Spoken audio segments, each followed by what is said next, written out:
Welcome to 108 news Telugu. బులెటిన్లో ముందుగా headlines.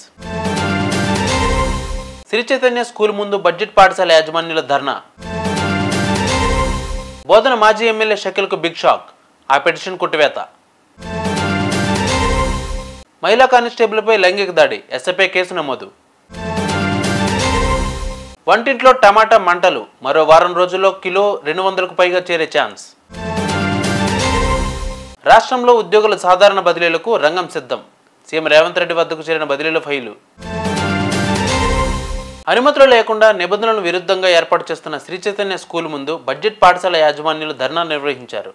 Quthbullapur మండలం సుచిత్ర 3 గుళ్ల ఎదురుగా శ్రీ చైతన్య పాఠశాలకు అనుమతులు లేకపోవడంతో మే నెలలో విద్యాశాఖ అధికారులు సీజ్ చేశారు.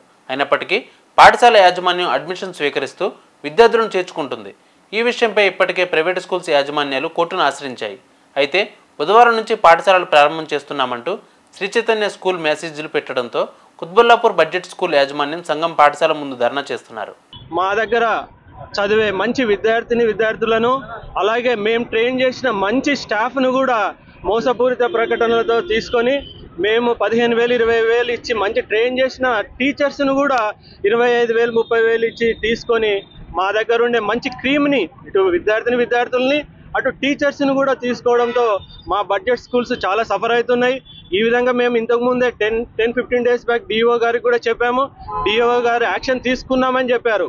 కానీ ఈరోజు ఓపెన్ చేస్తామని చెప్పి ఆన్లైన్లో అందరికీ మెసేజ్లు పెట్టినా కానీ మా వాళ్ళు ఇక్కడ ఇంత చేస్తున్నా కానీ అక్కడ నిమ్మకి నీరెత్తినట్టు మా విద్యా వ్యవస్థ కానీ విద్యాధికారులు కూడా ఉండడం మాకు చాలా శోచనీయము. ఇదంతా మీ మీడియా ద్వారా ముందుకు తీసుకెళ్లి మా బడ్జెట్ పాఠశాలను కాపాడవలసిందిగా కోరుతున్నాం. సెంట్ ఆంథోనీ స్కూల్ ముందట శ్రీ చైతన్య పాఠశాల రీసెంట్గా ఓపెన్ చేయడం జరిగింది.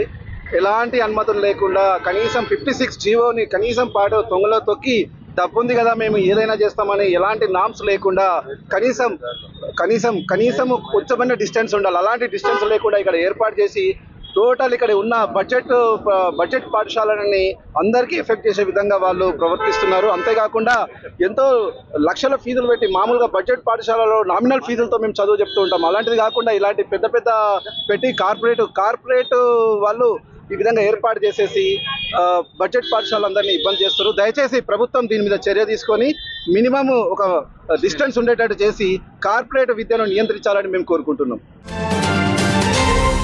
జూబ్లీహిల్స్ హిట్ అండ్ రన్ కేసులో నిందితుడిగా ఉన్న బోధన్ మాజీ ఎమ్మెల్యే షకీల్ కొడుకు రహీల్కు కోర్టు షాక్ ఇచ్చింది.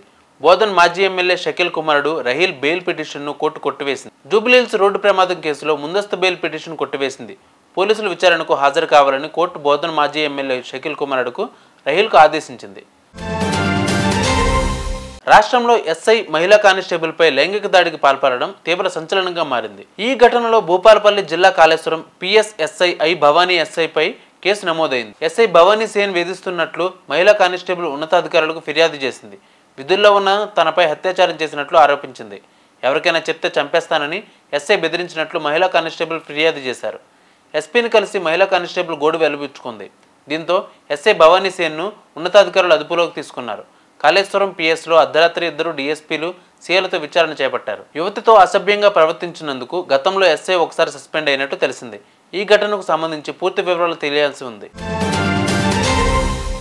దేశవ్యాప్తంగా కూరగాయల ధరలు ఠారెత్తిస్తున్నాయి. మరోవైపు టమాటా ధరలు నానాటికి దూసుకుపోతున్నాయి. రోజురోజుకు అంతకంతకు పెరుగుతున్న ధరలతో సామాన్యుడు బెంబేలెత్తిపోతున్నాడు. వారం కిందటి వరకు కిలో టమాటా ధర 30 రూపాయల నుంచి 50 రూపాయల వరకు ఉంటే ఇప్పుడు ఏకంగా 100 రూపాయలకు చేరింది. ఆకాశాన్ని అంటుతున్న ధరలతో ఏం కొనలేని పరిస్థితి నెలకొంది. దీంతో కూరగాయల ధరలు సామాన్యులకు మోయలేని భారంగా మారిపోయింది. ప్రతి వంటకంలోనూ తప్పనిసరిగా ఉపయోగించే టమాటా ఇప్పుడు భారంగా మారుతుంది. స్థానికంగా టమాటాలు దొరకపోవడంతో టమాటా ధరలు పెరిగాయి. పరిస్థితులు ఇలాగే ఉంటే రాబోయే వారం 10 రోజుల్లో టమాటా ధర 200లకు చేరే అవకాశం ఉందని తెలిపారు. రాష్ట్రంలో ఉద్యోగుల సాధారణ బదిలీలకు రంగం సిద్ధమైనట్లు సమాచారం. దీనికి సంబంధించిన ఫైలు సీఎం రేవంత్ రెడ్డి వద్దకు చేరినట్లు తెలుస్తోంది. ఆమోదం పొందిన తర్వాత మార్గదర్శకాలు విడుదల చేసి 15 రోజుల్లో బదిలీలు పూర్తి చేయాలన్నారు. కనీసం 2 ఏళ్లు ఒకే చోట పనిచేసిన వారికి అవకాశం కల్పించాలని ప్రతిపాదించిన సంగతి తెలిసింది. గరిష్టంగా 4 ఏళ్ల పాటు ఒకే చోట పనిచేసిన వారికి బదిలీ చేయాలని నిర్ణయించినట్లు సమాచారం. 1-2 రోజుల్లో ఉత్తర్వులు వెలువడే అవకాశం ఉన్నట్లు తెలుస్తోంది. ఈ బదిలీలతో స్టాంపులు, రిజిస్ట్రేషన్లు, రవాణా శాఖలో ప్రక్షాళన జరిగిందని అంటున్నారు. ఆ శాఖల్లో కొందరు అధికారులు ఏళ్ల తరబడి పాతుకుపోయారు. ఇవి వాళ్ళ బులెటిన్ అప్డేట్స్. మరిన్ని అప్డేట్స్తో మీ ముందుకు వస్తాను. అంతవరకు కీప్ వాచింగ్ 108 న్యూస్ తెలుగు.